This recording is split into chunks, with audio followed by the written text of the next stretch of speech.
Ako si Ken, ang inyong gabay sa mga nakamamanghang tuktok ng Mount Canlaon at sa iba pang magagandang tanawin ng Visayas at ng Pilipinas.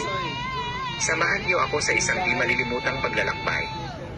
Higit pa sa pag-akyat sa bundok, ito ay isang paglalakbay ng pagtuklas sa sarili, pagsubok sa inyong kakayahan, at pagpapalalim ng inyong koneksyon sa kalikasan.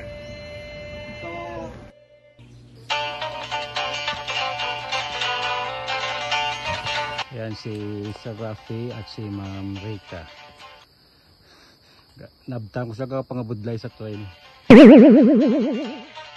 Ngayon, ako ay isang sleeper guide, isang tungkulin na nangangailangan ng pasensya, pagiging alerto, at tahimik na lakas ng loob. Hindi tulad ng lead guide na nangunguna sa paggabay sa landas, ang lugar ko ay nasa huli ng grupo. Dito, ako ang nagsisilbing ligtas na huling tagapagligtas sa mga nanghuli, tagamasid ng mga pagod na hakbang, at tinig ng pag-asa kapag pinagsubok ng daan ang katatagan ng mga manlalakbay. Sila ng tatlong yung ibutikan ko din nila. Sudasod sila. Tapos natusog mga punti sila. Ako lang hina sila. Tapos ayaw din ko. Walang tugo doon. Sana yung sudasod sa mga. Hindi ano ko nila. Kaluwi sa akong. Paglawan pa kanila. Ano pangalan niya? Tanong ko muna siya. Kadong sa doon. Pambiya. Kadong sa may kumag-join siya. Hindi ko pa kayo doon sa inyo. Grupo na ko. Pambiya ko. Sa tao, sinunos naman. Ano na kamo doon? Ano? Sinuno o? Di na pa ka mga? Bakit ko nila ba?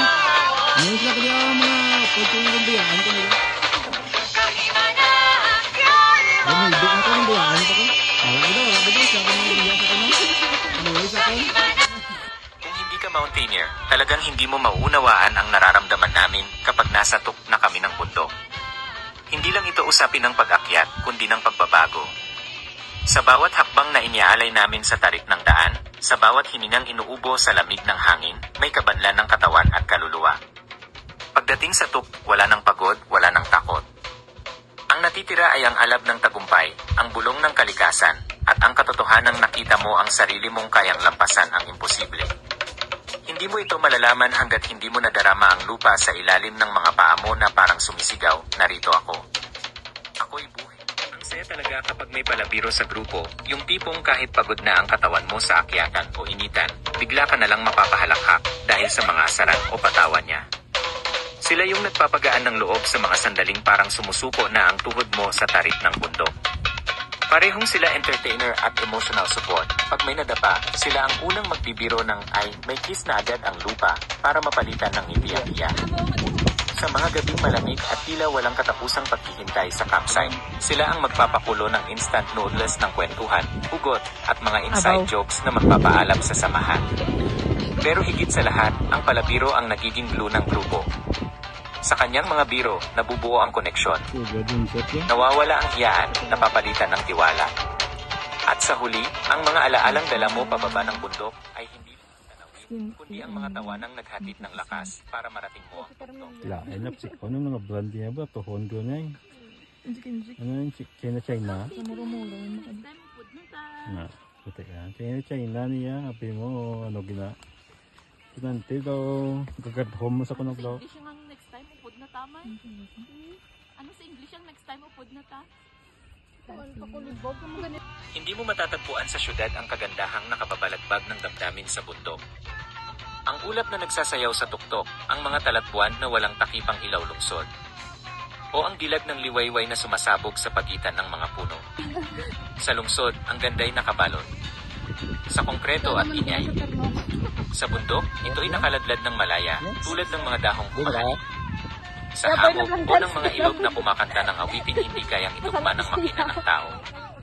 Dito, ang ganda ay hindi post. Ito'y tahimik na himala, handog ng kalikasan sa mga puso. Handa magpakawala sa mga gapos ng sibilisasyon. Gusto mo magtulog sa tent mo? Ang pag-akyat sa bundok ay isang paglalakbay ng mga kaibahan. Ang landas, kung minsan, ay nagpapakita ng mga nakakatakot na hamon. Ang matatarik na dalisdis ay sumusubok sa lakas ng katawan, habang ang makitid na mga landas ay nangangailangan ng maingat na paglalakad. Ang mga babaeng hiker ay patuloy na lumalampas sa mga inaasahan na nagpapakita ng dalubhasang pag-navigate sa mapaghamong lupain. Ang kanilang mga kasanayan ay pinagsasama ang pisikal na lakas sa estratehikong pagpaplano at mahusay na pamamahala ng mga mapagkukunan, na nagha-highlight ng isang madalas na hindi napapansin na lakas at nagbibigay ng inspirasyon sa mas malaking pagsasama sa komunidad ng panlaba. Gayunpaman, ang mga paghihirap na ito ay isang panimula lamang sa nakamamanghang tanawin na naghihintay. Mula sa tuktok, nagbubukas ang isang tanawin, isang tapiserya ng likas na kagandahan na imposibleng gayahin sa loob ng mga hangganan ng isang lungsod. Ang pagsisikap na ginugol, ang mga hadlang na nalampasan, ay lahat ay nagiging walang halaga sa harap ng gayong kadakilaan. Ang gantimpalang karanasang ito ay nagsisilbing isang malinaw na paalala ng kagandahan na nasa kabila ng pang-araw-araw at ang kasiyahan na matatagpuan sa pagkamit ng isang bagay na tunay na kapaki-pakinabang.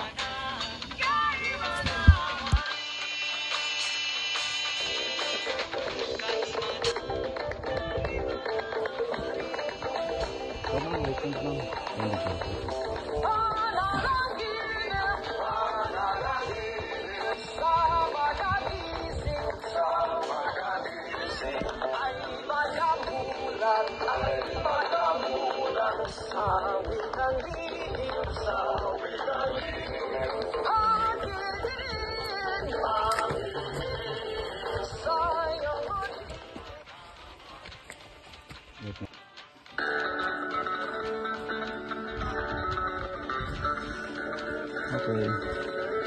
Hindi ka makakanlaon na? Lupok ka na. Malukpan ka na? Uy, kakalad! Lagi. Uod na ka ni. Mindanao, Mindanao, Mindanao, Mindanao, Mindanao, Mindanao, Mindanao. Nang simulan kong bumaba, ang bigat ng pag-akyat ay nararamdaman ko pa rin sa aking mga binti.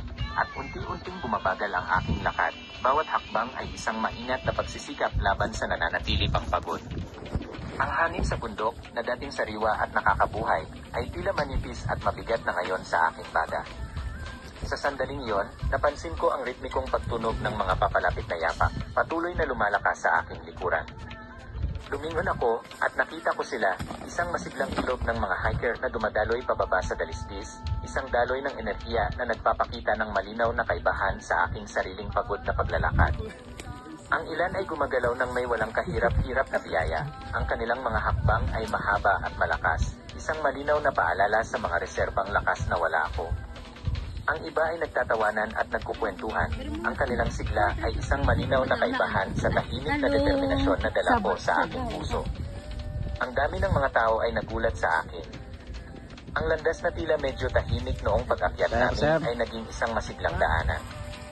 Ito ay isang dagat ng mga backpack at trekking poles, isang patunay sa hindi maikakailan na kagandahan ng bundok, at marahil ang aking sariling pagkamali sa pag-isip tungkol sa katanyagan nito. Ang karanasan, kahit na medyo nakakadismaya sa simula dahil sa pagpapakita ng aking mga limitasyon, ay nag-iwan sa akin ng isang pakiramdam ng paghanga at pagkamangha sa laganap na pagmamahal sa hamon. Ito ay nagsilbing paalala na habang ang tuktok ay maaaring pag-aari ng ilan na nakarating dito, ang bundok mismo ay pag-aari ng lahat.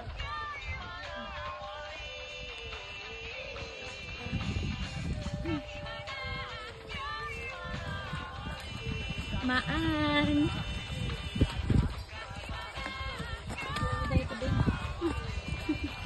Para ka da? Ako kanta balot. Tonton. Dominic. Cater Day. Kasi Joy. Cater.